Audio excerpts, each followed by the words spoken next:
எல்லாருக்கும் வணக்கம். பத்திரிகை, தொலைக்காட்சி, ஊடக நண்பர்கள் அனைவருக்கும் வணக்கம். இந்த மேடையில் வந்து அமர்ந்திருக்கும் புது இயக்குனர் ராதா பாட்டில் ராதா இயக்குனர், ஜேபிபி இயக்குனர்.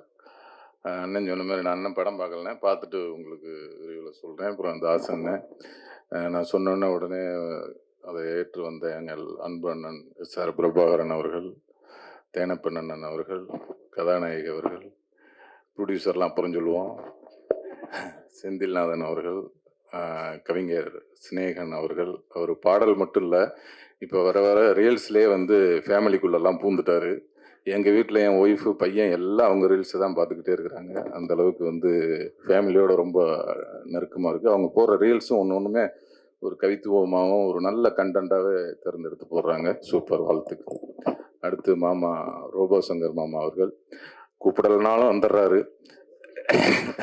ஏன்னா இது அவர் வீட்டு ஃபங்க்ஷன், அதனால மாமா அவர்களுக்கு வாழ்த்துக்கள். அப்புறம் வந்து நம்ம கோகுல் பங்காளி, இந்த நேரத்தில் வந்து நம்ம தாம் பங்காளி, கோகுல் பங்காளி அவங்க வந்து இந்த படத்தில் நான் நடிக்கிறதுக்கு அவங்க வந்து ஒரு முக்கியமான காரணம். ஏன்னா இந்த படத்தில் வந்து முதல்ல பிள்ளையார் சொல்லி போட்டதே அவங்க வீட்டில் தான். சுந்தர் பங்காளி வந்து இதுமாரி உடனே வாங்க ஒரு சும்மா பேசுவோம் அப்படின்னு சொல்லி கூப்பிட்டாங்க. அங்கே போனால் அவங்க 3 பேர் இருந்தாங்க.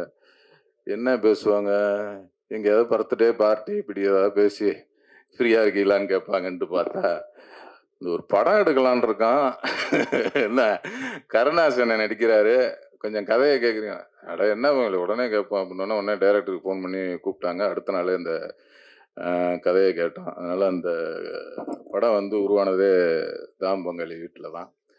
அதுக்கப்புறம் வந்து டைரக்டர் வந்தார், கதை சொன்னார், ரொம்ப பிடிச்சி போச்சு. அப்புறம் தான் வந்து ப்ரொடியூசரே நான் மீட் பண்ணோம். எல்லோரும் சொன்ன மாதிரி ப்ரொடியூசர் சிவா கலரி அவர்கள் வந்து அண்ணன் சொன்ன மாதிரி உண்மையிலே ஒரு வெளுத்த தாய்ப்பால் தான். ஏன்னா ரொம்ப ஒரு ஒரு வாக்கு கொடுத்தா அதை காப்பாற்றணும் அப்படின்னு நினைக்கிறதுல ரொம்ப மெனக்கெடுவார். அந்த மாதிரி ஒரு நல்ல கதையை பண்ணணும், ஒரு காசுங்கிறது முக்கியம் இல்லை, நம்ம ஒரு ஸ்டாண்டர்டாக ஒரு நல்ல படம் பண்ணணும் அப்படின்னு நினைக்கிற ஒரு தயாரிப்பாளர். அந்த அளவுக்கு ஒரு நல்ல கதையாக செலக்ட் பண்ணி, அதுக்கான கதாபாத்திரங்களுக்கு நல்ல நல்ல ஆர்டிஸ்ட்டை செலக்ட் பண்ணி, சிறப்பாக ஒரு டைரக்டரையும் அறிமுகப்படுத்தி, இன்னைக்கு இந்த ஒரு மேடையில் எல்லாரும் உட்காந்துருக்கோம்னா அதுக்கு வந்து சிவா கலரி அவர்கள் ரொம்ப முக்கியமான காரணம். அவர் இதேமாரி நல்ல நல்ல படங்களாக நடிக்கணும், அதில் நாங்கள்லாம் நடிக்கணும்னு ஆசைப்பட்றேன்.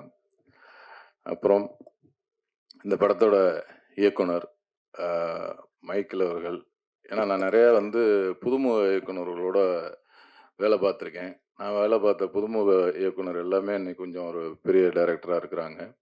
அந்த வகையில் இவரும் ஒரு பெரிய டைரக்டராக வருவார். ஏன்னா எல்லாருமே நான் ஒரு பசங்களாக இருக்கட்டும், களவாணியாக இருக்கட்டும், நிறைய படங்களில் வந்து எல்லாமே அவங்களோட வாழ்க்கையிலேருந்து சில விஷயங்களை, அவங்க அனுபவப்பட்ட விஷயங்களை வந்து இந்த படத்தில் வந்து அந்த ஹீரோ மேலே சொல்லியிருப்பாங்க. அது மாதிரி இதுலேயும் நம்ம மைக்கேல் பிரதர் வந்து அவர் வாழ்க்கையில் நடந்த இந்த இன்சிடெண்ட்டை வந்து இந்த ஹீரோ கதாபாத்திரத்து மேலே அந்த ஃபேமிலி இன்சிடெண்ட்லாம் நிறைய விஷயங்கள் அவர் லைஃப்பில் நடந்ததை சொல்லியிருக்கிறாரு. அதனால் அதில் கொஞ்சம் வந்து ஒரு உயிர் இருக்கும், ஜீவன் இருக்கும். நம்ம பார்க்கும்போதும் நமக்கு அந்த இது உணர முடியும். அதனால் வந்து அவர் இனிமேல் வந்து ஒரு பெரிய நல்ல டைரக்டருங்கிற ஒரு இடத்துக்கு கண்டிப்பாக வந்துடுவார். நிறைய படங்கள் பண்ணணும். அம்மா, ஏன்னா அவங்க குடும்பம் வந்து ரொம்ப அருமையான ஒரு அழகான குடும்பம். அவங்க ஃபேமிலிலாம் ஷூட்டிங் ஸ்பாட்டுக்கு வருவாங்க. அம்மாவாக இருக்கட்டும், அவங்க சிஸ்டர்ஸ், அப்புறம் அவங்க ஒய்ஃபு, பசங்க எல்லாமே வந்தாங்கன்னா ஒரு ஒரு குடும்பம்னா ஒரு ஒரு கூட்டாக ஒரு ஜாலியாக அது ஒரு வித்தியாசமான ஒரு குடும்பமாக ஒரு அன்பாக நல்லா இருக்குது. அவங்க குடும்பத்தை பார்க்குறது ரொம்ப பிடிக்குது. நல்ல அருமையான குடும்பம். இந்த குடும்பம் ரொம்ப வந்து சந்தோஷமாக இருக்கணும்னு இந்த நேரத்தில் இறைவனை வேண்டிக்கிறேன். அப்புறம் அந்த படத்தோட இசையமைப்பாளர் ரகுநந்தன் அண்ணன் அவர்கள், இது 4வது படம் எங்களுக்கு. அவர் சொன்ன மாதிரி இந்த 4 படமே 4 டிஃப்ரெண்ட்டாக இருக்கும். பாடல்களும் ரொம்ப அருமையாக அவர் மெலோடிகள் போட்டிருக்காங்க. இந்த படமும் ஒரு வெற்றி பட வரிசையில் அவருக்கும் எனக்கும் அமையணும்னு நம்புகிறோம்.